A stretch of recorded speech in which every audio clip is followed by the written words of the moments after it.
Evakuasi para santri Pondok Pesantren Al-Khozini di Sidoarjo, Jawa Timur terus dilakukan dengan mengerahkan alat berat. Berpacu dengan waktu, tim SAR mencari cara tercepat mengevakuasi korban dari bangunan 4 lantai. Sementara itu, keluarga berharap bisa menemukan buah hati mereka.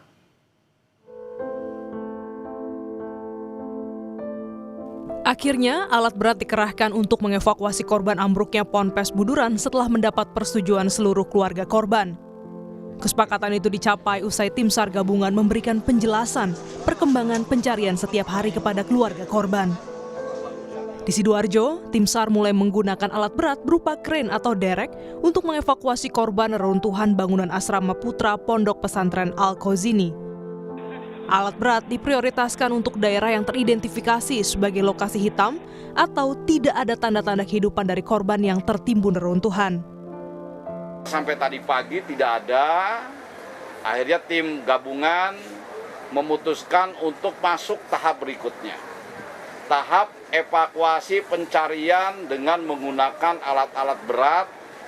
Tentu saja resikonya ini tidak mempertimbangkan lagi apabila ada yang masih selamat gitu. Tapi ini tetap hati-hati, tidak menggunakan alat-alat berat yang langsung mengakibatkan itu bersih tetapi tidak aman. Jadi satu-satu ya, dan ahlinya sudah didatangkan, ada 212 orang yang sekarang bekerja di situ. Sejumlah menteri datang ke lokasi. Menteri Koordinator Pembangunan Manusia dan Kebudayaan Pratikno melihat langsung proses evakuasi. Menteri Pemberdayaan Perempuan dan Perlindungan Anak, Arifah Fauzi memastikan bantuan sosial diberikan kepada korban, termasuk dukungan moral kepada keluarga korban.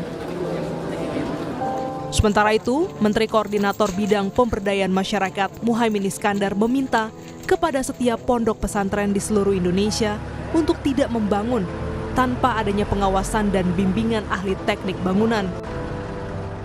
Terus ini kan juga tokoh pesantren dan panglima santri. Terus ini kan kasusnya juga disoroti santri yang diminta gotong royong, ngecor bangun pesantrennya. Inilah ada jelasin soal itu bagaimana Mas? Itulah keprihatinan kita dan nanti harus kita merubah semua pola. Kepada pesantren tidak boleh membangun sendiri, harus ada tim teknisi. Soal gotong royong itu boleh, tapi bahwa harus ada ilmunya. Kita minta kepada semua pesantren yang lagi bangun tidak boleh membangun tanpa ada kalkulasi teknik. Kami cuplik dari program Sapa Indonesia Pagi, Kepala Subdirektorat Pengarahan dan Pengendalian Operasi Bencana dan Kondisi Membahayakan Manusia Basarnas, Emi Freezer, menjelaskan kondisi medan dan juga tantangan dalam evakuasi para korban. Pancake itu adalah tumpukan.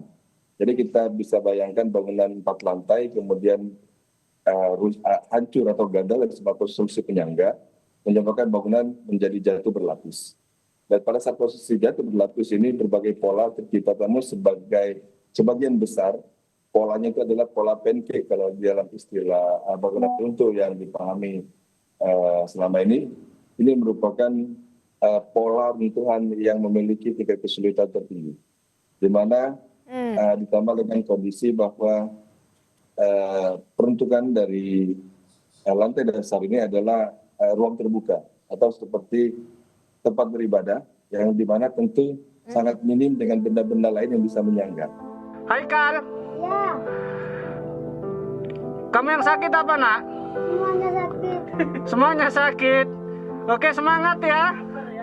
Sabar. Sebelumnya, setelah 48 jam lamanya terjebak di reruntuhan, Haikal, santri korban ambruknya Pondok Pesantren Al-Khozini, berhasil dievakuasi dengan selamat.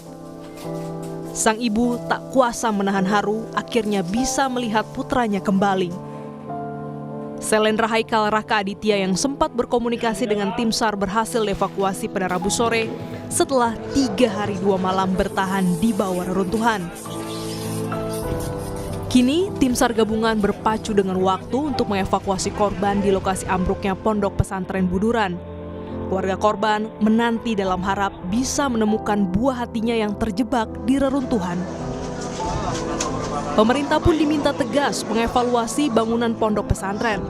Polri juga telah menyiapkan Rumah Sakit Bayangkara Surabaya dan Rumah Sakit Bayangkara Pustik Sabara Porong untuk identifikasi korban meninggal.